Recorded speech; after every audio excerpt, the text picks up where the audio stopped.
Awesome. Thank you so much, Roger, and appreciate the partnership with iGlobal. Thanks everyone for attending today. As Roger said, I'm a partner at ICE Miller in the business group. I represent private equity funds and independent sponsors in their M&A transactions. I'm out of the New York office of ICE Miller. I'm here in Times Square, and I even rotated my monitor so you would not see all the flashing ads behind me today. But maybe that would be more interesting. I don't know.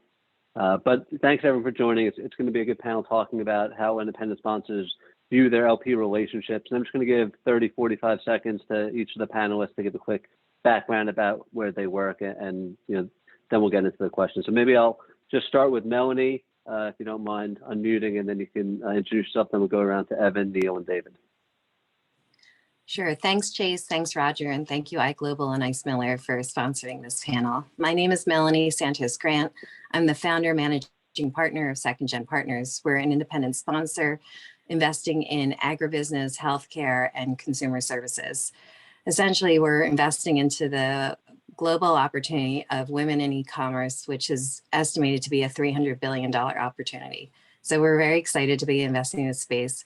My background comes from finance at Goldman Sachs, law, like Chase at Morgan Lewis, and as an operating partner for many private equity firms prior to launching Second Gen Partners. We're currently in discussions with 5 family-owned businesses to start our first platform. And we're investing around a theme called Saving Moms Valuable Time. As a mother of 4, I completely understand how time is so valuable. And we look forward to having a discussion about the value of having diverse LPs. Thanks, Chase. Great. Hi. Thank you, Melanie. Evan Gallinson with Merit Capital. Good morning, everyone. Merit Capital is a Chicago-based fund. We've been around since 1993, so we're now about to kick off our 7th fund, and we invest between $15 and $50 million per deal. We've been long-term big supporters of the independent sponsor model.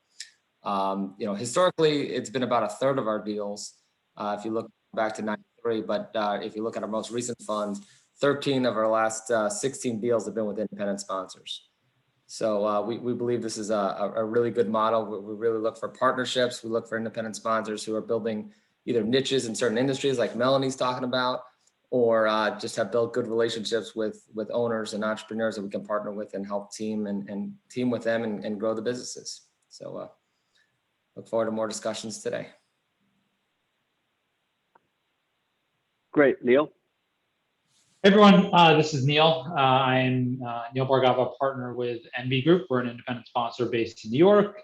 We focus on investments in the multi-unit healthcare and technology spaces, so three core sectors, and we target investments that have a lot of opportunity to grow their operations and professionalize the team.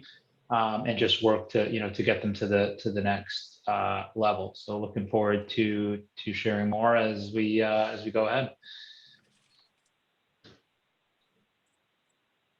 Excellent.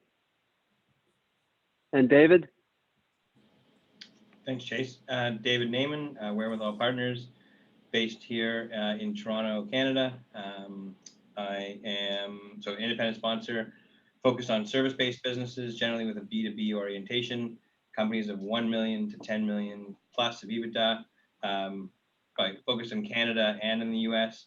Actively have one company that I was the CEO of, transitioned out of that role, and then I'm actively working on a company right now in a media oriented software company that I have under LOI and working towards getting it closed.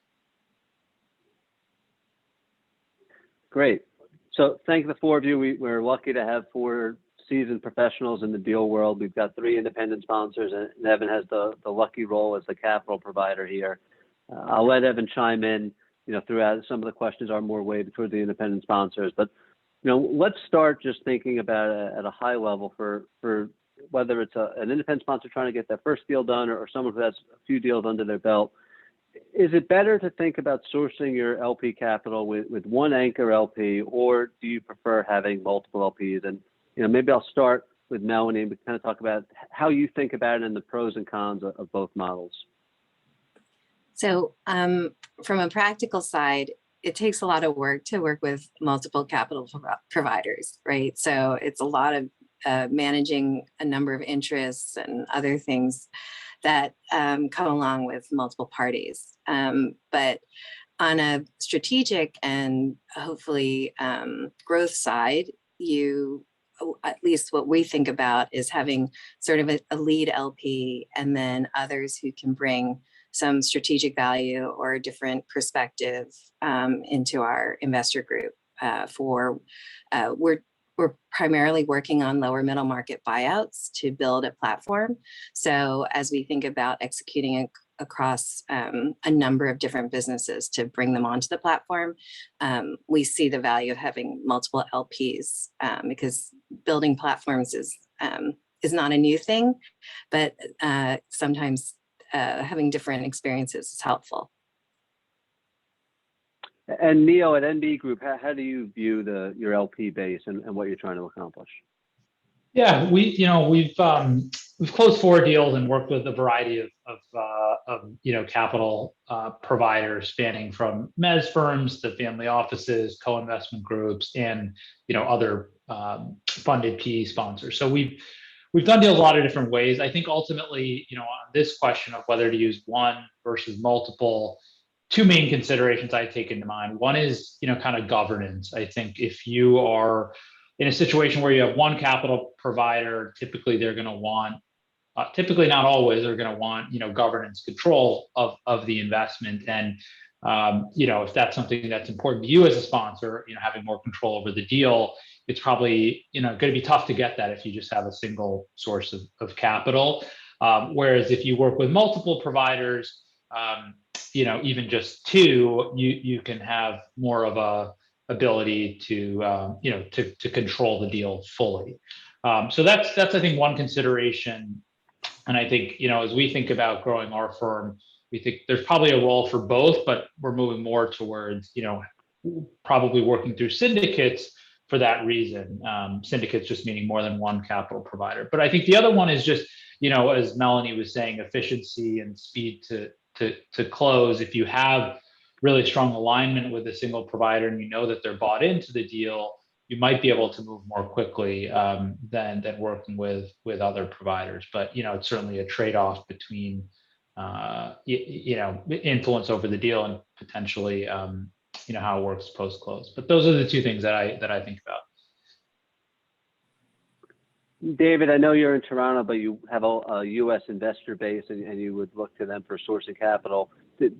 What's your view on this? And do you agree with Melanie and Neil?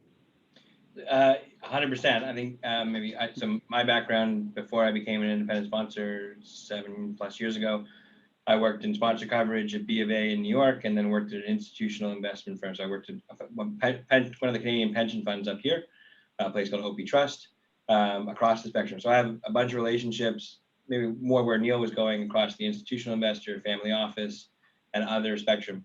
I have probably a number of core customers, core relationships that I work with, but because I'm doing services businesses across different industries, some people like one industry and don't like another. And so notwithstanding you have your stable of core partners, they can quickly be like, look, that sounds great, but it's not for us. We don't do that industry or this industry. So I think over time, the evolution of having maybe a small stable of people you can go to is helpful. And then I think embedded in what Neil was saying, over time, some people like to see a deal very early, pre-LOI. Some people like to see a deal that's fully baked and done. And so different strokes for different folks. And when you can bring that in, I think that's helpful. And so it's great if you can have one LP that does everything with you, but that feels risky from this chair to put all your eggs in one basket. Absolutely. The certain trade-offs, we're going to get into the economics on it as well. But before that, Evan, as a capital provider, I know you meet with independent sponsors frequently. I'm sure you get this question too. What would you advise an independent sponsor when they're thinking through this? Well, I think naturally they should only work with Merrick, so they don't need to talk to others. I mean, realistically, I think, David mentioned it earlier, he invests in companies from 1 to 10 million of EBITDA. Just like for us, anything under 5 million of EBITDA, it's not going to be that interesting. but you start to get bigger companies, and then we're interested. So it certainly makes sense for independent sponsors to find a diversified group to work with. And our experience is, though, once we've closed a deal with an independent sponsor and have built a nice relationship, we've now seen, them coming back to us. I'm sure it's natural, maybe Neil, you've been through this, or David, with a couple of your LPs or your partners that you've done a successful deal with, and you've gone back and then, talked to them on your second, third, and fourth deal. And that's what we've seen. We've seen, a lot of our deals, of the 13 deals that we just did with independent sponsors over the last 5 years, are repeat deals. There's 5 or 6 of those that we've, second time around or even third time around. So I think there is some, obvious advantage to having comfort with a limited set of LPs or partners. I'm calling ourselves LPs. We're really truly partners with our independent sponsors. And it just, we get into deals a little bit earlier. We kind of work faster together to lock up these deals. And because we don't have to spend the time getting to know each other and saying, okay, because not only are we investigating the company, but we're investigating our independent sponsor partner. And if you're already beyond that, then we can just focus on getting the business closed. Yeah, no, that's exactly right. And, when I think about it in my experience, when I'm representing independent sponsors, there tends to be a little bit more favorable economics when you have a number of LPs as opposed to just one LP. And I think to Neil's point, the control is probably going to be more in your favor the more diversified your LP base is. And so I think it is important for independent sponsors to think about economics and control. And maybe let me go back to Neil just to dive into this a little bit more. How much do you think about economics and control with your LP base? And again, whether it's one or many, and sort of those trade-offs. Yeah, I think they're, I think on the economic piece, I have seen varying levels of economics from all different types of, capital providers. One mezz firm versus another could be very different in economics. One family office to another could be very different economics. So I think there's a lot of, idiosyncrasy in how people, think about the economics. And I think you can achieve favorable economics probably with all different sorts of configurations. And it's just a matter of really having options and taking deals efficiently to the market in terms of raising the capital to get good economics. So at least in my experience, I haven't seen like a clear distinction with single provider versus, working with multiple providers on a single deal in terms of the economics. But in general, I think you do have more negotiating room the more people you have at the table, whether you end up using one or multiple. So that, to me, at least in my experience, has been more impactful on the economic side. From what I've seen. Yeah, and I see, David, you're nodding your head. I think are you kind of finding in your experience the same thing, that you may be able to just, it may be more work on your end, but it leads to more control, more economics when you've got multiple LPs investing in the transaction? Yeah, I think it depends on who's at the table, because not just, while you may have, to where Neil was going, more parties may give you some optionality to get more economics. You could have a collection of people that are on the low end of the spectrum all with you together. I think if you're doing it, I guess it depends on your mindset as an independent sponsor of what you're trying to build. Some people are trying to do, a couple deals, a deal a year and have a small portfolio. Some people are building and ramping to a fund. I think if you're doing it right, and Evan sort of described it as, and Neil, everyone really is, if you bring on a partner, you do right by, in some ways it's a simple business.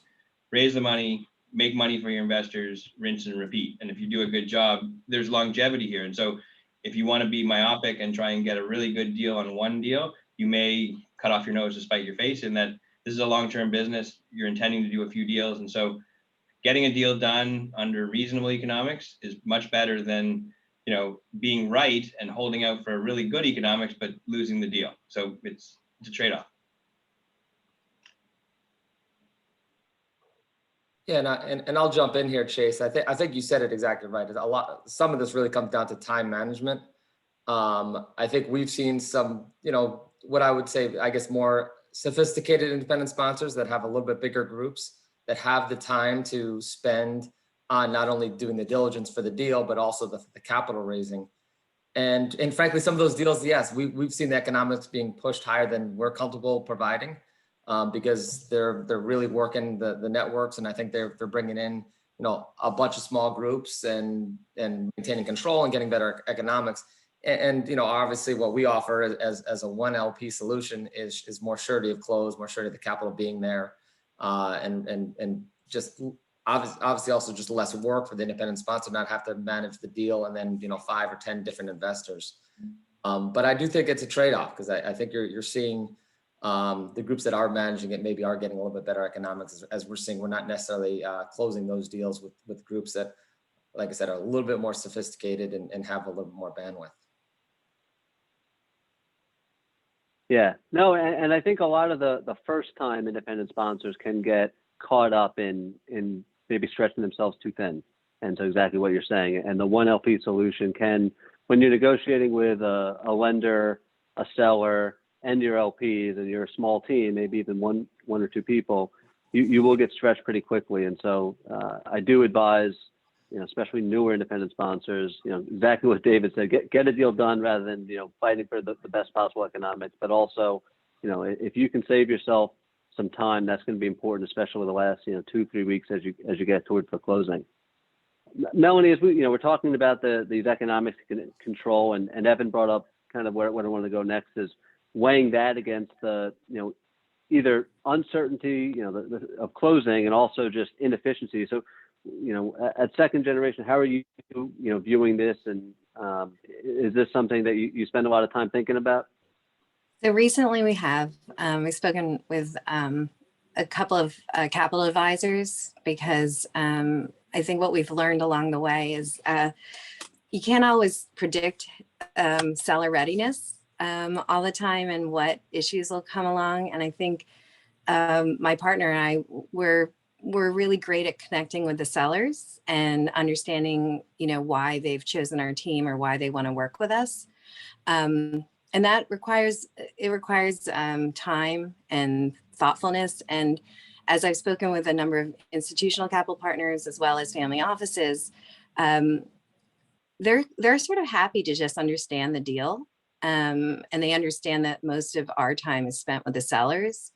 But then I think it gets back to what Neil was mentioning, the control and the economics get a little crazy, because you certainly don't want to, we're doing all this work that funded sponsors do. We're finding interesting deals, creating value, and, we'd like to continue to participate as we, and I think maybe 5 years ago, independent sponsors were not as able to bring as much value for a variety of reasons, but I do think that the independent sponsor space is able to bring value through their networks and their experience, and can be a valuable, value add to traditional capital providers. So as I've talked to capital advisors, they've said, Melanie, more competition is better. That was sort of the, I said, okay, but I can't manage all that, right? And so that's the trade-off. So I've had a number of discussions with capital advisors who think, their ability to drive competition inevitably provides a better outcome. Yeah, and also I just want to remind the attendees, if you do have a question, feel free to submit it through the Q&A, and we'll try to answer those. Let me just kick it back to David, as we're talking about some of these inefficiencies. I don't know if David, Neil, Melanie, Evan, if you've got war stories, or you just want to talk through how you view it. But what are the biggest inefficiencies when you're thinking through multiple LPs, as opposed to a single LP like a Merit? I think Melanie's comment, the biggest inefficiency is probably the bottleneck of the time and the mental capacity and resources of the sponsor. But I think the big one that, hopefully, I guess you're bringing on someone like yourself, Chase, managing, is it MFNs or other sort of, you're balancing, you're trying to put forward a standard, if it's a GPLP arrangement or some sort of standardized agreement, and then you've got maybe, very sophisticated investors in one bucket, less sophisticated investors in another, and you're trying to herd the cats and balance the, dancing on the head of a pin to try and get everyone together and coalesce around terms, which may not be the headline ones we were talking about, economics, governance. It's going to be some very minor items that may be a sticking point for certain people because they've dealt with it. That I think becomes, you're doing all of that. And to Melly's point, you're also trying to manage the seller. You're trying to maybe range the debt. You're trying to, get your thesis worked through, keep your eye on the company, and, maintain a family life and some sanity. So, all that comes to play here. And I think that's where, I think wisely, if you do it appropriately, you want to get, good providers, good advisors, good partners around the table. I think, this speaks to some of the benefits of, I guess if I can find deals that are big enough, I hope Evan and Merritt will take my call and we can have conversations. But Merritt's business model, maybe, offering up for Evan, makes life easy because yes, I may not get everything I want, but I'm dealing with one party and we're dealing with everything together. And so I've removed a bunch of degrees of complexity by having one party at the table. Yes, I may give up something, but I get a lot more in return. Yeah, I mean, I would, I agree with, what David said. I mean, there's a lot of, in the sense that there's a lot of, it's a lot more work, right, to manage multiple parties and data requests and, what they want in the docs and what they want in terms of their terms. Certainly that takes a lot more time. And there's benefits to working with one party. The one thing I'll say though is, I mean, regardless of if it's one party or multiple parties, I mean, I think, but even more so if it's one party, you really need to be sure that they're bought into the deal, they want to do it, and that you've vetted that thoroughly. I mean, on our last deal, we had a situation where we had a capital partner like jumped out early, all over it, wanted to do the deal, chasing us, great terms, and we kind of signed up with them, and then it turned out they actually hadn't really done the work that they said they had done, or sort of conveyed that they were fully bought into the deal, and then they backed out a few weeks later, and we were kind of far down the path, and it was a real challenge to kind of get that ship back sailing. We did it and we closed the deal, but it was a lot of drama because we tied up with a single provider. So and we've had a kind of similar issue in the past on other deals, but that was probably the worst example. So I think you just really need to be sure that you're signing up with someone who you've fully vetted, wants to do the deal, will be good to work with. They have checked their diligence boxes, they've taken it through whatever they need to do internally, and they're going to do the deal. Yeah, and I'll jump in there, Neil. I mean, certainly no one likes surprises, and for a sponsor to back out at any time obviously doesn't feel good for you guys or for your LP partner to back out. But I think the one advantage, I was just talking to an independent sponsor who went through this. When we team up with the group, we're obviously working very closely. So it shouldn't be a surprise that if we're getting further diligence, if issues come up of why we'd be, have some hesitation, and hopefully our independent sponsor partner has the same hesitation, and we either try to work through it or realize it's not going to be a fit.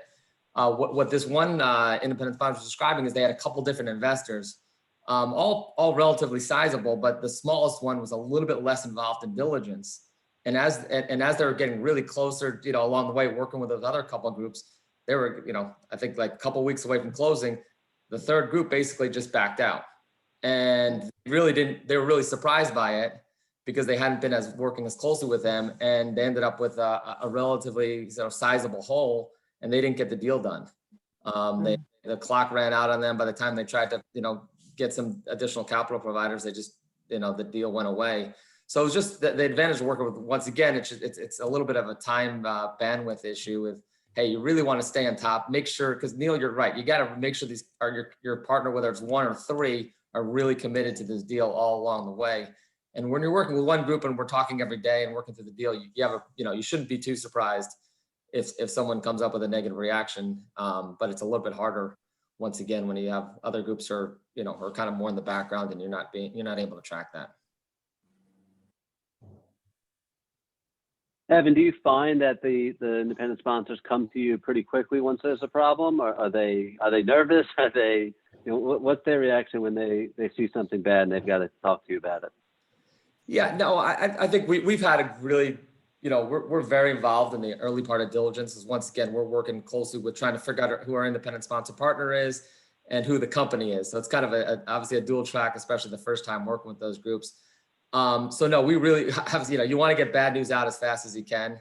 And I think the groups that have come to us, it's interesting because you have some groups come to us say, hey, we got this issue, but it's fine and we'll get over it, as opposed to which we don't, obviously like that approach as much, as opposed to, hey, we got this issue, we got to figure out if we can solve it or not. And they really more seem tied with us as, hey, well, basically, hey, we'll agree to walk away if we can't get comfortable here. When we like that when we're kind of well aligned, and I think a lot of our experiences, the better groups have been there with us. And then and a lot of times, and we want to get deals done, right? We want to work through issues. But when we get in that kind of little spat a little bit with our independent sponsors where they're like trying to, push through an issue without doing the right diligence, that obviously, doesn't bode well for our relationship there. Yeah, no, that's a great point. And, hopefully the attendees here are taking that to heart, because we see that, we also represent capital providers, but I've seen it on both sides where independent sponsors have, tried to downplay an issue that, it just is not the right approach. I think when you've got bad news, get it out there, work through it. And, it's not going to be fun conversation, but it's going to be less fun if you make it worse because of what you're doing. So I think that's a good point. In terms of certainty of closing, what do you think? Maybe we'll start with Melanie about the one LP, which certainly it seems like it might be a greater certainty of closing. That's one of the reasons we do it, versus multiple LPs. Although you still have the potential of, if you've only got one LP in the transaction and something happens and they get concerned, then you lose the deal. So is that part of the analysis for you? It's definitely part of the analysis, for sure, Chase. But I think, we're investing into an area that, I've talked to some LPs and I've gotten everything from that might be too girly for us, or we can't wrap our heads around it. So I think more, at least from Second Gen's perspective, it's having alignment with our LPs in terms of what some of the macro trends are that we're trying to accelerate the growth and transformation of. And then it becomes an easier conversation. Because what I've learned is, if I'm starting from a really far place on the conversation with the LP about what the opportunity is and what we're trying to build, it's not that the relationship can't be good. It's just that we're spending a lot of time trying to get some fundamental connection around an understanding of investment underwriting, right? And that time is so valuable to an independent sponsor, right? Because every day I'm sort of trying to decide, should I be working on deal sourcing? Should I be working on the LOIs I have? Should the IOIs that I have that are pending? We just got more financials in. Should we send those out? And you're just constantly making decisions around, how do I want to spend my time to get more deals done, more relationships in place to help me build what we want to build? And so it's time management more than it is, that when you get to that point, hopefully you've already decided this is someone who wants to work with you. You want to work with them, and you can figure things out. But I've heard about institutional investors pulling out in the last minute, and that's a terrible feeling if you've only, as David said, if you only have all your eggs in one basket, right? You've worked really hard and then your LP leaves. That's hard. I haven't had that experience, but I haven't closed a deal. So why would I have that experience? So we're just about to, we've got one LOI and we've got 2 IOIs out. And so we're looking to, close on 60 million of equity, before the end of the year to get these deals done. So a little bit different, I guess, in the approach, but we're excited about the opportunity and the ability to build teams to, build this out. So I think that's probably more important to us because we take a pretty long-term view on what we're doing. You know, it's not, you know, buy and flip. So I think having that alignment early on is important. And then from our point of view as an independent sponsor, I don't really want to spend a lot of time trying to say, women have discretionary income and they'll have more of it in this century than ever before. And people kind of scratch their heads, what are you talking about? Like that becomes harder, right? It's like, how do you explain that to someone if that's something that they just don't fundamentally believe? So it seems pretty easy to understand to me, but I'll just say there's some really brilliant investors out there who definitely, and I just, I sit there and I go, maybe we should come up with when we have another opportunity, and they tend to invest in real assets. So in all fairness, right, not everybody likes operating companies. Some people like real assets. Yeah, and maybe Neil and David, just also kind of your thoughts, and also I know every independent sponsor is different for sure. So some are more really work as trying to just find a deal and want to collect a fee. Some really want to team up with somebody and work on a transaction and have a partner, and others really want to control the whole thing and just basically run it like a committed fund. Neil, David, do you view these discussions in light of that, and does that change deal to deal? Sure, I'll go first, Neil. Yeah, I think so. I think it may change deal to deal. I think it changes sponsor to sponsor. So the spectrum you described, I don't know if it's left to right or the spectrum of, are you an outsourced origination platform for a funded sponsor? That's, I think, the legacy fundless sponsor, independent sponsor community. The next one you described, sort of like the co-sponsorship model, which sounds like more, maybe more like what Merritt and Evan are doing, where you're in the foxhole together and you're doing it together jointly. They're most of the money, you're the feet on the street kind of thing, and there's a partnership where you both bring value, but it's different. And then are you more of a, I guess, a funded sponsor in different clothing kind of thing? I think all of those exist. I think it's what is it you're looking for. I think the everyone has their own ethos. I think I'm interested more in that independent sponsor running my own deal, willing to step back and co-sponsor, but I'm not really interested in being an outsourced deal origination partner to get wedded to a deal, build a partnership with a company, and then just hand it over to somebody. That feels more, not in a bad way, but it feels more like an investment banking transactional relationship than a developing, bringing in expertise to the opportunity. I think a phrase I got years ago, and you can insert the name, but it was just traditionally for the family office world because it's so varied. But once you've met one institutional investor or one investor, you've met one investor. There really is, and the same thing with independent sponsors. It's such a unique platform that, to where Melanie's talking about, if you're selling to someone and they don't get it, either you have to be willing to educate them, so maybe they do, which doesn't seem hard that women are going to have disposable income, but that's a different discussion. But if you're not getting a receptive audience, drive on, because there's, I think the phrase, there's another streetcar coming down the street, whether that's a deal, whether that's an investor, within reason. But if you're in the throes of a deal, as Neil described earlier, and we probably all lived, it's not fun to be, sort of on the roller coaster and then get thrown off or pushed off by someone who's a bad partner. But that happens. That's the fun of this business, right? The flip side is you can run around and spend 18 months trying to get a captive fund. That's also not fun for different reasons. But then you're not doing any deal. So everything has its trade-offs. Yeah, I like. Oh, sorry, Evan. Just to chime in, I like David's categorization of the three, different types of deals, and I think, for us, we're looking to do deals as the lead sponsor or, kind of in that co-sponsorship model. But I think as when we've talked about it, myself and my partner, we've kicked it around a number of times. I think there are situations where,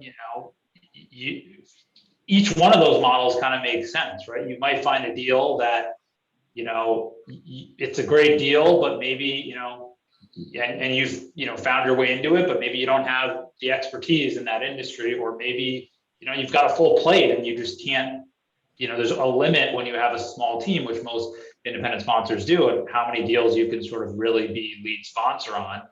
But if you can get that deal, and sort of, work with kind of, on a different basis, in certain situations, it can be an interesting way to sort of monetize that. So it's not like that's not the goal of what we want to do, but there are situations where perhaps it can make sense. And I think what hopefully you're good at over time as an independent sponsor is just finding your way into really interesting deals. Right? That's the way to make this model work.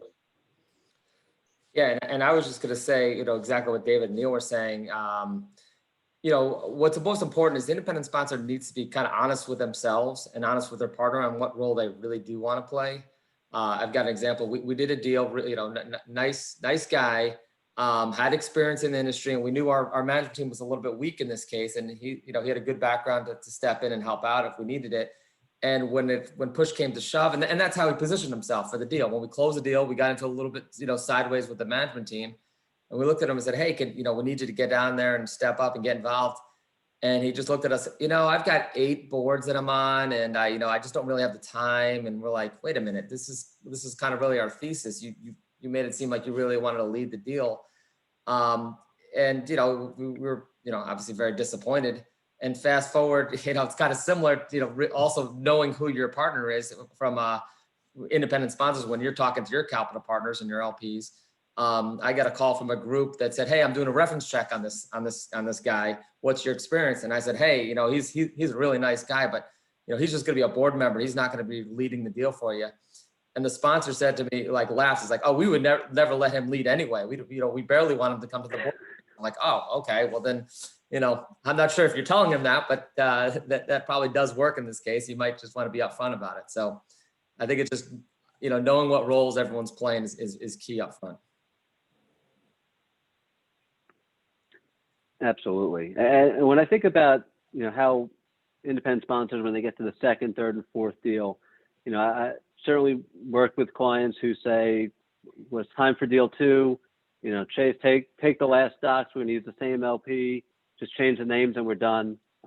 Putting aside how my clients think legal docs work, I think there is certainly some advantages to using the same independent sponsor or the same, capital providers for your independent sponsors from deal to deal.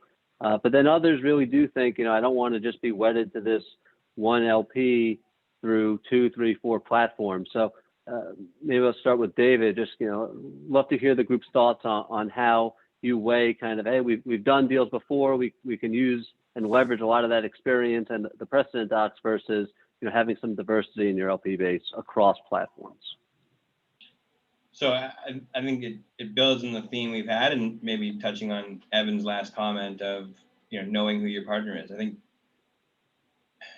being on this side of the independent sponsor chair, I think it's easy to lose sight that it is a partnership, right? You can sort of look at it as a vendor-supplier relationship, which I don't think is fair.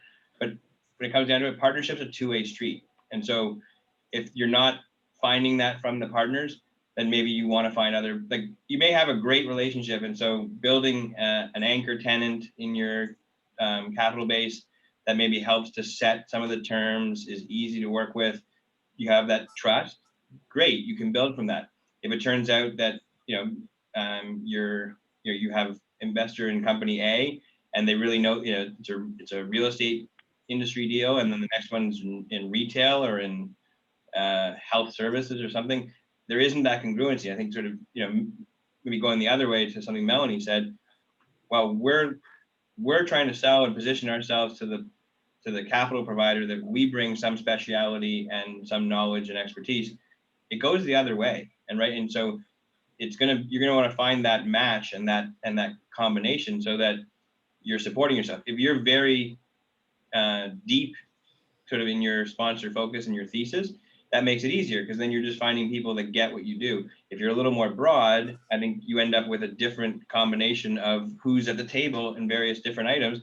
And some deals require, we're talking everything about the equity side, obviously Evan speaks for the whole capital structure, but it's also then your lenders, right? You don't want to have one lender across all the community, because then you could trip over here and cause trouble over there, and then people start asking questions. So it really is, it is a management issue of not putting all your eggs in one basket across a bunch of different areas that I think you need to be conscious of.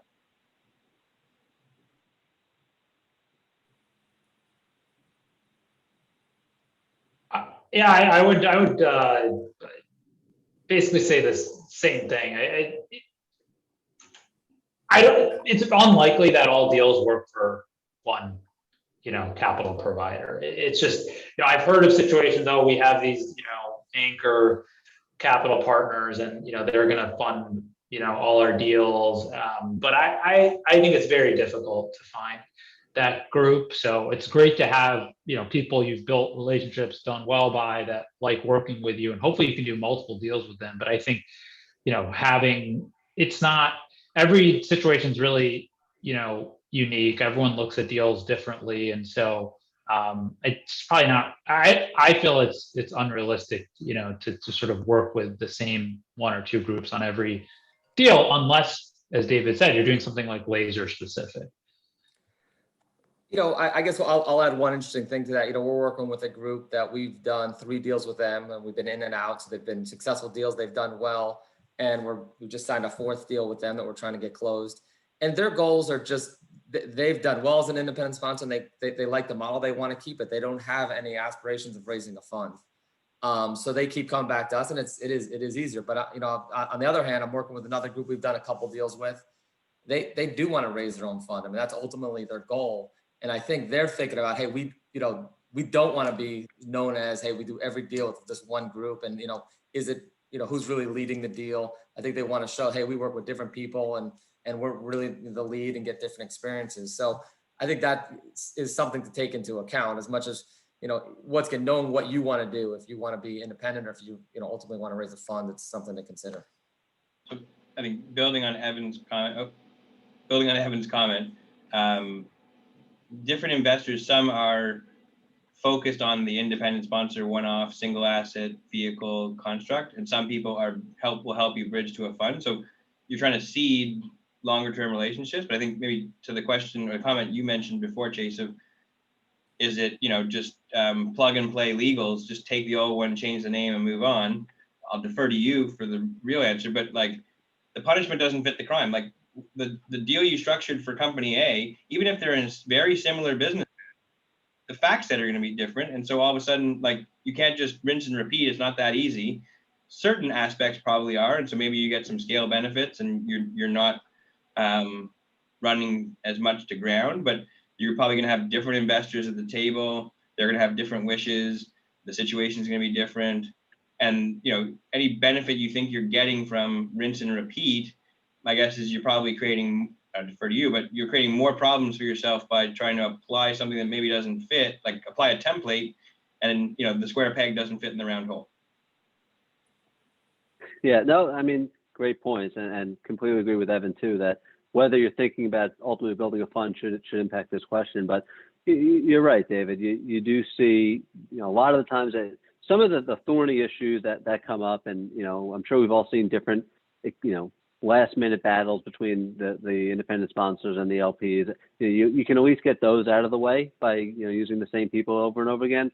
But every deal does going to have some nuances, and the seller, if they're rolling over some of the equity, that also could impact exactly how some of these negotiations turn out. So it is. I do think you have some efficiencies, and it's probably simpler to keep the same LP, but there are certainly costs associated with that, and they may be too costly in a lot of cases. Just before we wrap up here, any kind of interesting examples you've seen of what a lot of times you may have a pretty simple term sheet between the independent sponsor and the LP. Any big surprises that have come out as you get to negotiations? I've certainly seen some LPs hammer a little bit more on economics with some retrades towards the end of the process, which obviously is unfortunate, and nobody is very happy at that stage. I've also seen some independent sponsors be surprised with some of the level of control and the ability to force an exit that maybe doesn't get discussed until you start getting into the legal documentation between the LPs and the independent sponsors. So, what have you seen as surprises as you're going through a process? And I don't know, Neil, if you want to start. I think what we've learned over the last 4 years, I think one big lesson is have the carry waterfall in Excel and fully kind of agreed to before you sign a term sheet with a capital partner. I think they're extremely complicated. Every deal is different unless you're doing the deal with the same capital partner as a prior deal, and they can just lead to issues either when you start getting further down the line to close the deal, and there's we've had this happen. There's just someone interprets a catch up. The catch up is probably the thing that's the trickiest, differently than the other party, and then what do you do at that point? Or it can be an exit where the same thing happened. So I think one big lesson learned is, get the carry waterfall in Excel. Everyone looks at examples and signs off on it, and it'll save you a lot of heartburn later.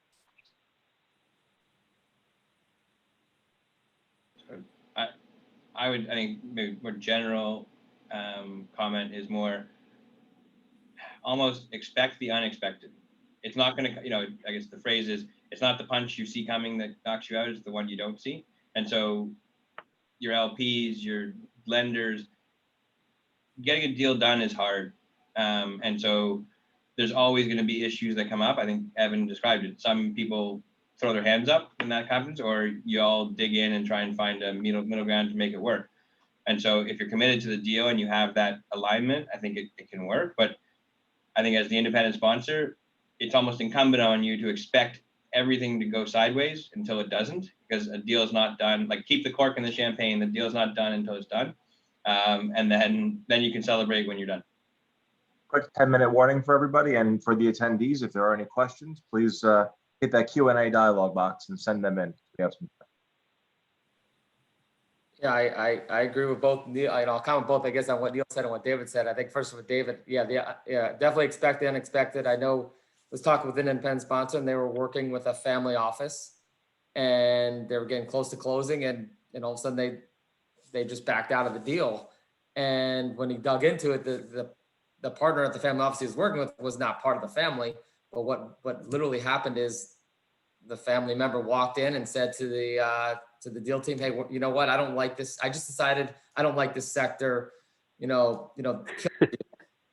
And just like he read something in the paper that day, woke up, ate something weird for breakfast, and then just came back. And that, it's all once again getting to know your partner. Things like that, could happen at a more funded, sponsor like us that are supporting it. Obviously, it's a little bit maybe more risky with a family office and just kind of one person kind of on the whim making those type of decisions. So that's definitely something to, not much you could do about it other than just, ask as many questions as you can along the way. But to Neil's point, I 100% agree on getting that Excel model going on the economics. I can tell you, we just, sold the deal last year, and I was really nervous. We had a very complicated waterfall.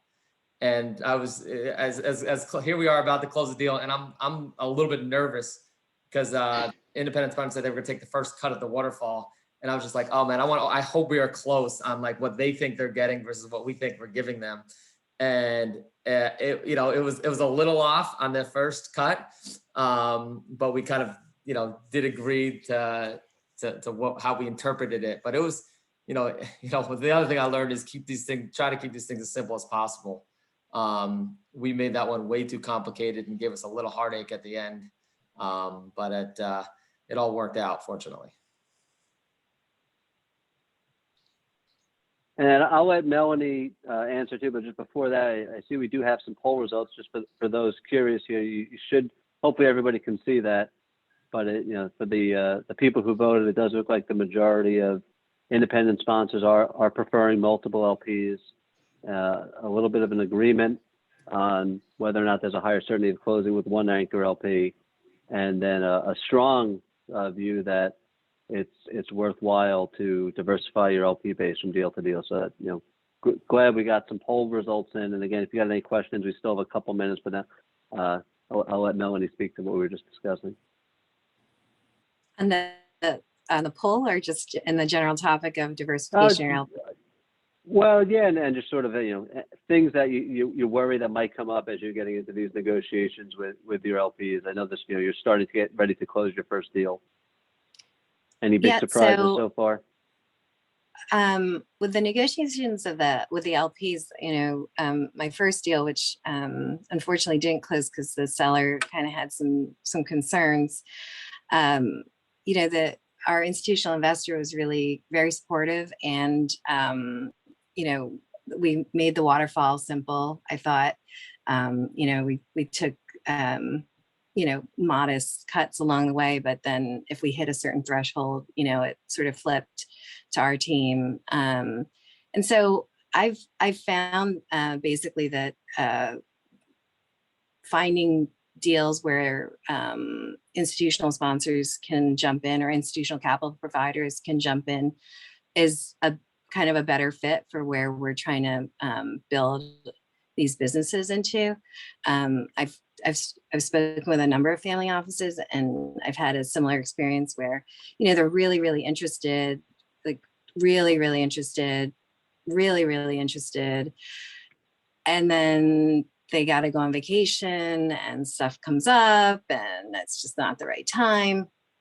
And you sort of go, if I'm really going to be serious about having these sellers work with me to create a legacy for their business, to transfer their business, because most of our deals are buyouts, I feel a responsibility to the sellers to follow through. And so it may not be that obvious to LPs what that dynamic is, but we take it seriously. So as I've learned more about becoming an independent sponsor, I think we have looked for companies that are a bit larger in size, not because we think we're great but we actually think we'll have more success bringing teams to getting those deals done than some of the smaller deals that we were looking at earlier on.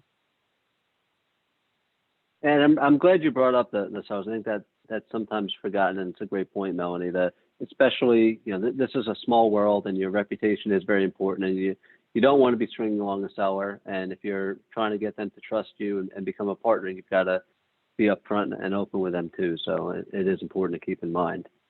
It doesn't look like we have any questions so far. I know we have only a couple minutes. So if there are any questions, we'll get them in now, or you've lost your opportunity. But maybe just some final thoughts from the group. I do really appreciate everybody's time. I thought this was a great discussion. But maybe just give everybody 30, 45 seconds with any closing thoughts or things you'd like the attendees to walk away with. Maybe Evan, I'll start with you as the capital provider, and then we can go around to David, Neil, and then Melanie.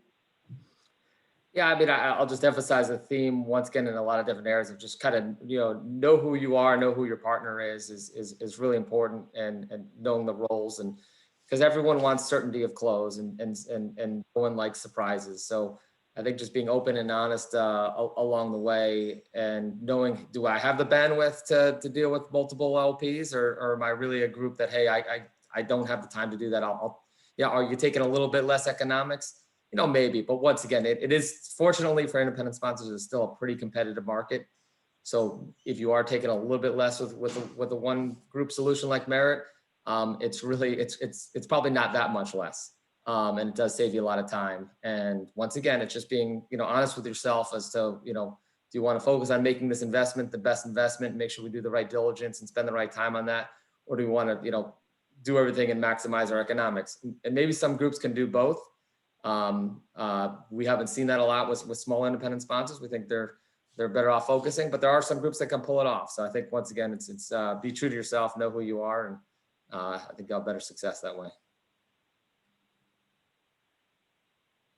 So I guess over to me. So I echo Evan's comments. I think having a focus, having a strategy is helpful because you're trying to differentiate yourself in a competitive marketplace. I myself, so I've lived and worked in the US. So I've experienced and I'm from Canada back up here now. That is a big gating item. Oh, you're in Canada. Okay. That becomes a gate. We don't do Canada. I'd love to take SBIC money. That entire universe is not allowed for me because I'm investing in assets that are outside of the US. It makes sense. I may look at some in the US, it's different.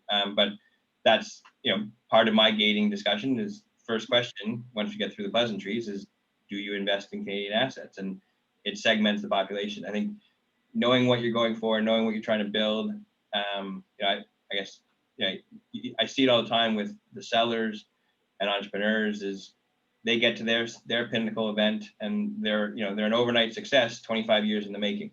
So I feel like I'm 17 years into this PE adventure and I'm just getting started. But those relationships, that experience all lends itself, and I'm looking forward to the next 17 or many more. But it's an apprenticeship business. It takes time.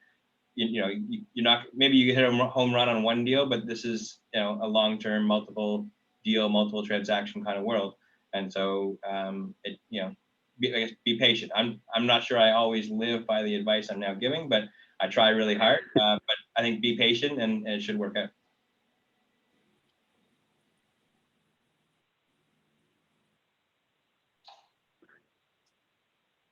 Neil? Sure. Yeah. So I think, I guess parting words on this topic, I think know what you are looking for in a deal. I think similar to what Evan said, right? Just think about, well, what sort of, what sort of partner do you really want? What can you take on for that deal? And what's realistic given what the deal looks like and what your capabilities and experience is. And I think if you think through that up front, you'll probably have a more efficient, process, getting to hopefully a close and finding a partner to work with rather than if you're boiling the ocean. So that's all I'd add. And Melanie? Yeah, I like David's comments about being patient. I think, that is so important in this business because deals do not happen overnight, although they get printed in the press with a press release and it sounds like, oh, that just happened. And nothing just happens. I think anytime a M&A deal closes and it closes successfully, it's like a small miracle. And then the ones that actually generate value and return, the statistics are terrible. Like, I don't know why people think that this is a good business to be in, right? There's a less than 30% success rate in terms of value creation. So, but we all do it, and we believe that at least I believe we're in a growth cycle, and I think it's an exciting time to be an independent sponsor. But patience has never been a gift of mine, and I think that I've learned. I thought, oh, good, we'll do 3-4 deals a year. And a year and a half later, we've looked at like 14, 15 deals, and we're finally, I think, getting to a point where, things are starting to come together. But as David said, and everyone knows, it's not done until it's done. So patience is a real gift. Yeah, I guess we're all eternal optimists. Well, that's a good note to end on. I think if you do the right things the right way and you're patient enough, the right things will eventually come to you guys in the space. So I want to thank everybody. Thank you all for joining us today. It's July 22nd. On September 22nd and 23rd, we're live. We're running in-person conferences again. You're going to need a negative COVID test or a vaccination. We're going to do what we need to do to make sure we're running it responsibly and within whatever the regulations are in a couple of months. But we are going to run these events in person again. We hope that we all see you there. If you join the ISCP club, it's inexpensive. Your attendance is free. So call me or email me about learning how to do that. I want to thank Chase and Ice Miller for putting this one together. Thank you sincerely. Thank you, Chase and Tom and the group you got over there. Melanie, Evan, David, and Neil, thank you. And I hope to see you guys all at the conference. David, might be a rough commute, but hope to see you soon. And again, and attendees, please do inquire about the ISCP club. We hope to see all of you at the at the event. So thank you all. Thank you. Thanks, everyone. Thank you. Take care. Thanks, everyone.